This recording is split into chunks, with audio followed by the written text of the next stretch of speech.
এটা কথা স্পষ্ট যে কোনো কাৰণতে নাগৰিকত্ব সংশোধনী মানি লোৱা নহ'ব আৰু সেইকাৰণে সংগ্ৰাম আৰম্ভ হৈছে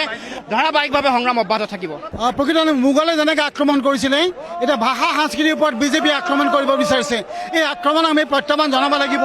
কেব মানে অসমীয়া ভাষা অসমীয়া জাতি অসমীয়া সংস্কৃতি অসমীয়া ইতিহাসৰ ওপৰত আক্ৰমণ এই আক্ৰমণক আমি প্ৰত্যাহ্বান জনাব লাগিব যিকোনো পৰ্যায়লৈকে আমি যাব লাগিব কোনো কাৰণত কেব মানি ল'বৰ কাৰণে অসমৰ জনসাধাৰণ প্ৰস্তুত নহয়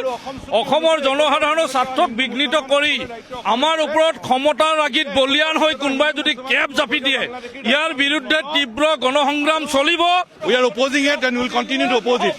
Assam and Northeast is not a dumping ground for illegal Bangladeshis. এই বিলখনে অবৈধ বাংলাদেশীৰ ভোট বেংক তেওঁলোকৰ সুৰক্ষিত কৰিব অবৈধ বাংলাদেশীৰ ভোট লাগে দিল্লীত তেওঁলোকৰ সংখ্যা আছে আমাৰ ওপৰত আইন জাপি দিব আমি মানিব লাগিব নেমানো আমি সহি থাকিব লাগিব নসহো তাৰ কাৰণে আন্দোলন